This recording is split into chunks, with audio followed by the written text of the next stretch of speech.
묵상하시겠습니다. 여호와의 종 다윗의 시, 인도자를 따라 부르는 노래. 악인의 죄가 그의 마음속으로 이르기를 그의 눈에는 하나님을 두려워하는 빛이 없다 하니 그가 스스로 자랑하기를 자기의 죄악은 드러나지 아니하고 미워함을 받지도 아니하리라 함이로다. 그의 입에서 나오는 말은 죄악과 속임이라. 그는 지혜와 선행을 그쳤도다. 그는 그의 침상에서 죄악을 꾀하며 스스로 악한 길에 서고 악을 거절하지 아니하는도다.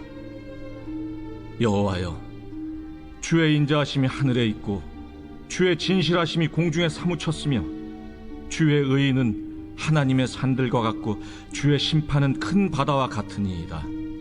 여호와여, 주는 사람과 짐승을 구하여 주시나이다. 하나님이여, 주의 인자하심이 어찌 그리 보배로우신지요. 사람들이 주의 날개 그늘 아래 피하나이다. 그들이 주의 집에 있는 살진 것으로 풍족할 것이라. 주께서 주의 복락의 강물을 마시게 하시리이다. 진실로 생명의 원천이 주께 있사오니 주의 빛 안에서 우리가 빛을 보리이다.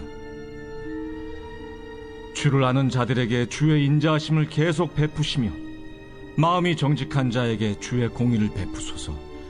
교만한 자의 발이 내게 이르지 못하게 하시며 악인들의 손이 나를 쫓아내지 못하게 하소서. 악을 행하는 자들이 거기서 넘어졌으니 엎드러지고 다시 일어날 수 없으리이다. 아멘. 할렐루야. 오늘 이 새벽 하나님의 인자하심과 또 하나님의 도우심을 바라며 기도하는 우리 모든 성도님들에게, 또 온라인을 통해 예배하시는 우리 사랑하는 불꽃교회 성도님들에게 하나님의 은혜가 함께 하시기를 주님의 이름으로 간절히 축원합니다. 16세기 영국의 신학자이자 목사님이신 리처드 시브스라는 분이요, 이 시편 36편에 대해서 하나님은 선하시고 세상은 악하도다 라는 짤막한 주석을 남겼어요. 그의 말대로 시대는 어제보다 더 악해져 가는 것 같습니다. 그런데 이 악한 시대 가운데서도 우리들이 소망을 품을 수 있는 이유는 우리 하나님은 선하시기 때문이라는 거죠. 오늘 시편 36편에는 다윗의 시라고 하는 표제가 붙어 있는데요, 다른 시편들과 달리 특이하게 이 다윗을 여호와의 종 다윗의 시라는 말로 이 표제를 삼고 있습니다. 근데 이 여호와의 종이라고 하는 설명은 시편의 18편과 여기 36편 두 편밖에 없어요. 학자들은 이 시편의 18편 또 36편이 하나님의 섭리, 세상을 다스리시는 하나님의 주권에 대해 노래하고 있는 시라는 것에 착안해서 그 당시에 절대적인 권력을 가지고 있던 다윗이라 할지라도 하나님 앞에는 종에 불과하다라고 하는 시편의 시인의 고백이라고 하는 것으로 주석을 하고 있습니다. 오늘 이 세상이 그냥 저절로 굴러가는 것 같습니다. 하나님은 이 세상에 더 영향을 못 미치는 것 같기도 하고, 왜 하나님이 세상에 침묵하는지, 왜 하나님은 악인들을 저대로 두시는지, 왜 하나님은 고난받는 의인을 그대로 두시는지 우리가 그렇게 생각하고 의심할 때도 있죠. 하지만 분명한 것은 하나님은 공의로 세상을 움직여 가신다는 사실입니다. 그래서 오늘 시편 36편의 말씀을 함께 나누면서 6절의 말씀, 주의 의는 하나님의 산들과 같고라는 제목으로 함께 은혜 나누려고 합니다. 누가 악한 자입니까? 오늘 시편 36편은요, 악인의 특징에 대해서 말하는데, 악인의 가장 큰 특징은 뭐냐면 하나님을 두려워하지 않는다는 겁니다. 다윗이 말하는 악인은 하나님을 두려워하지 아니하고 또 하나님을 두려워하지 않기 때문에 하나님의 공의와 하나님의 섭리를 의식하지 못한 채 자신의 죄가 드러나지 않을 것이다라고 오만하게 살아가는 사람들, 그 사람들이 악인이라는 거예요. 우리 신앙은 하나님을 경외하는 것에서부터 시작합니다. 경은 하나님을 사랑하는 것이고 외는 하나님을 두려워하는 것이죠. 사랑이 하나님을 볼 때 우리는 하나님을 사랑하게 됩니다. 하나님의 공의를 볼 때 우리는 하나님을 두려워함으로 하나님께서 기뻐하시지 않는 것은 행하지 않는 결단과 절제로 살아갈 수 있다는 거죠. 다시 말해 성경은 악이라고 하는 것이 단지 잘못된 일을 하는 윤리적인 의미를 이야기하는 게 아니라 하나님을 인식하지 아니하고 하나님을 사랑하지 아니하고 하나님을 두려워하지 않는 것, 그게 악의 시작이다라고 말하고 있는 거예요. 하나님의 영광을 높이지 않고 하나님께서 내 행실과 내 심령을 따라 갚으시는 하나님이시라는 두려움이 없으니까 이 사람들은 막 살아요. 죄를 지으면서도 죄책감이 없고 악한 일로 더러운 이익을 취하면서 지혜로웠다. 정말 자기가 이번에 지혜로운 일 한번 한 것 같다. 그렇게 자만에 빠져 산다는 거예요. 그게 2절 말씀에 나와 있는 말씀, 스스로 자랑하는 삶이죠. 하나님을 인식하며 살지 않기 때문에 하나님의 영광을 높이며 사는 삶이 아니라 자신을 자랑하는 삶이 되는 거예요. 내가 얼마나 가지고 있는지, 내가 얼마나 배웠는지, 내가 얼마나 높은 위치에 있는지 자신이 가진 것을 가지고 자랑하며 사는 헛된 삶을 사는데, 그 모든 것들은 하나님이 그 생명 걷어가시면 다 놓고 가야 돼요. 2절에서 미워함을 받지도 아니하리라는 구절을요, 새 번역 성경은 뭐라고 번역하고 있냐면 자기의 잘못을 찾아서 버릴 생각은 전혀 없습니다 라고 번역해요. 미워함을 받지도 아니하리라. 하나님께서는 이 모든 것을 보고 계시는데도 자기 잘못을 찾아 버릴 생각은 조금도 하지 않는 거예요. 잠언 1장 7절 말씀에서 잠언은 여호와를 경외하는 것이 지식의 근본이거늘 미련한 자는 지혜와 훈계를 멸시한다라고 말했습니다. 다윗이 악에 대해서 먼저 말하고 있는 것은 하나님을 경외하고 하나님을 바라보며 사는 사람들에게 경종을 울리기 위함이에요. 하나님을 경외해라. 하나님이 기뻐하시는 대로 살아가라. 그게 악이 아니라 선을 행하는 것이고 그 사람이 바로 하나님이 찾는 이 시대의 성도라는 것을 다윗은 말해주고 있는 거죠.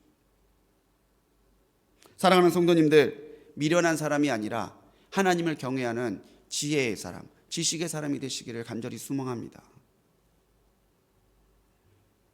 그럴 때에 하나님께서는 자신을 경외하는 그 사람을 하나님의 종으로 인정해 주시고 또 하나님의 사람에게 주시는 은혜로 채우시는 분이심을 우리의 삶에서 체험하게 될 줄 믿습니다.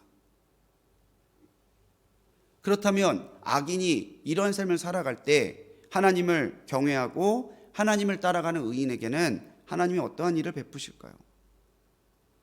눈에 보이지 않는 것은요, 보이는 것을 통해 드러나게 되어 있습니다. 이게 무슨 말일까요? 전기는 눈에 보이지 않죠. 하지만 전구에 불이 들어오면 전기가 있다라는 걸 압니다. 공기도 보이지 않죠. 하지만 숨을 쉬며 사는 그 존재들을 볼 때에 공기가 있다라는 것을 우리는 안다는 거죠. 마찬가지로 하나님은 눈에 보이시지 않죠. 하지만 눈에 보이시지 않는 하나님이 세상 가운데 자기를 드러내시는 방법은 바로 눈에 보이는 성도들의 삶을 통해서 하나님은 내가 존재하심을 보여주신다는 거예요.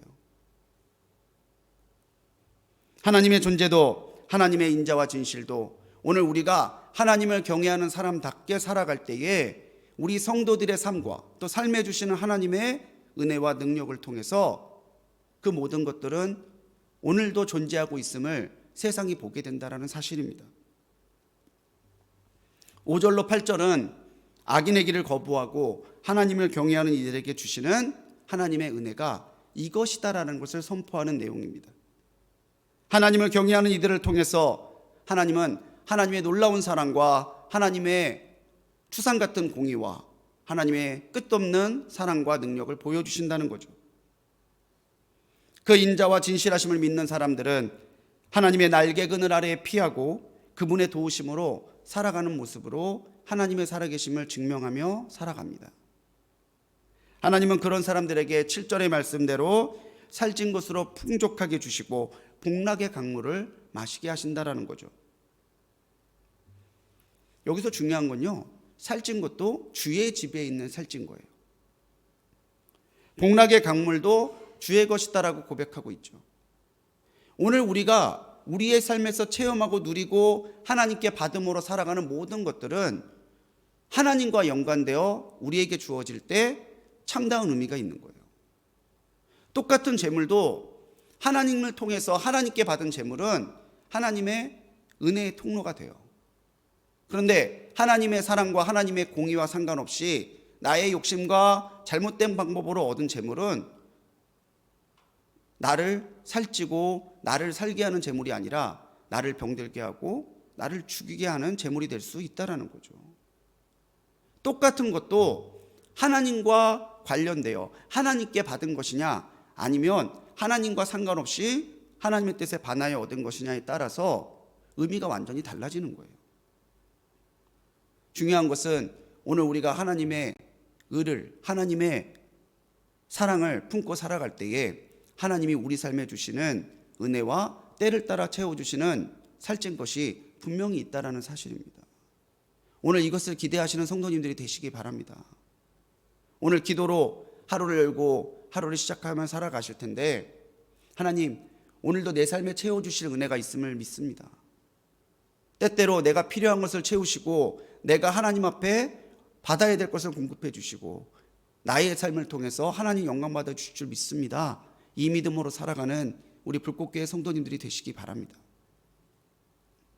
우리가 하나님의 복과 은혜를 입을 때에 하나님께서 우리의 문제의 순간에 도와주시는 기이한 도우심을 보여주실 때 세상은 저 사람이 저렇게 하나님 하더니 하나님이 계시긴 한가 보다. 우리를 통해서 하나님을 보게 된다는 사실이죠. 그래서 무디 목사님은 우리는 성경을 통해 하나님을 보지만 세상의 사람들은 성경을 믿는 성도들의 삶을 통해 하나님을 본다라고 그랬어요.